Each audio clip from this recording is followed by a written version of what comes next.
ഭാഗ്യത്തിന് ഇങ്ങനെ മുരളി സാറിനെ പോലെയൊക്കെയുള്ള ബന്ധമുണ്ടല്ലോ.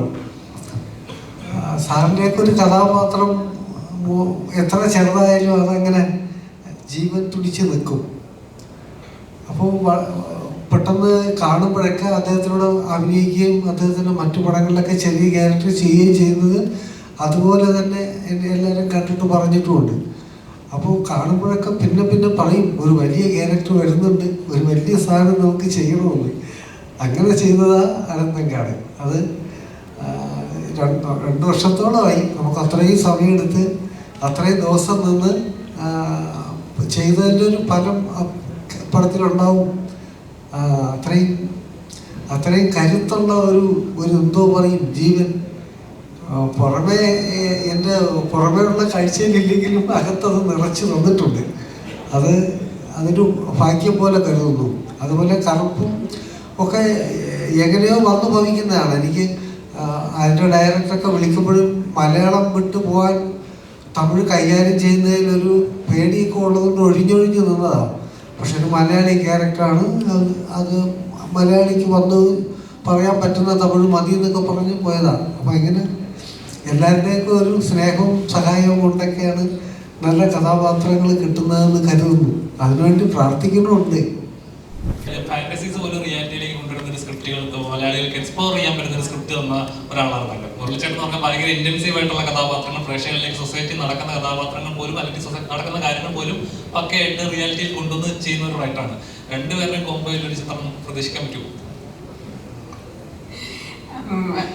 ആക്ച്വലി എനിക്ക് അനന്തങ്കാടിൻ്റെ excitement was as an actor. കാരണം I think acting is a space that is all my own. ഇപ്പോൾ റൈറ്റിംഗ് എന്ന് പറയുമ്പോൾ എപ്പോഴും ഞാൻ ഡൊമിനിക്കിൻ്റെ കൂടെ വർക്ക് ചെയ്തിട്ടുള്ളൂ.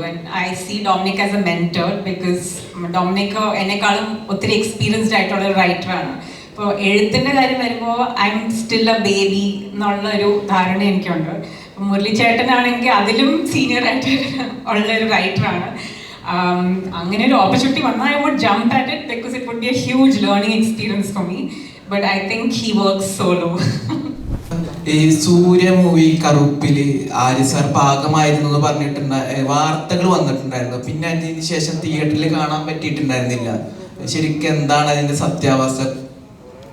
ഒരു ചെറിയൊരു പോർഷൻ ഷൂട്ട് ചെയ്തിരുന്നു. ബട്ട് ഫൈനൽ എഡിറ്റ് വരുമ്പോൾ എനിക്കത് കറക്റ്റായിട്ട് സെറ്റ് ആയിട്ടില്ല. So that's why remove. But അത് റിമൂവ് ചെയ്യുന്നതിന് മുമ്പേ എന്നോട് ഡയറക്ടർ ബാലാജി വിളിച്ച് പറഞ്ഞു ഇങ്ങനെ അത് വേണ്ട മകൻ, നമുക്ക് നെക്സ്റ്റ് എന്തെങ്കിലും ട്രൈ ചെയ്യാന്ന് പറഞ്ഞിട്ട് ഒരു ചെറിയൊരു എക്സ്പെരിമെൻറ്റ് ചെയ്തിരുന്നു ആ പടത്തിൽ. സോ ഈ സെറ്റ് ഒരു ഫിലിമായിട്ട് വരുമ്പോൾ അത് കുറച്ച് വർക്കാകുന്നില്ല എന്ന് പറഞ്ഞു. So I said okay, no problem, as long as you don't want it, no problem.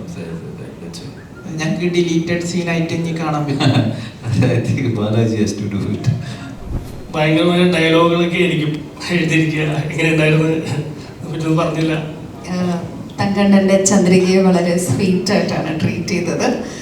ഞാൻ ശരിക്കും ആസ്വദിച്ച് ചെയ്തിരുന്ന ഒരു കഥാപാത്രമാണ്. ആൻഡ് മോറോവർ ദാറ്റ് ഇപ്പം തമിഴിൽ ഏറ്റവും ഒടുവിൽ ചെയ്ത ചിത്രം അല്ലെങ്കിൽ റിലീസായ ചിത്രം ചിത്തയാണ്.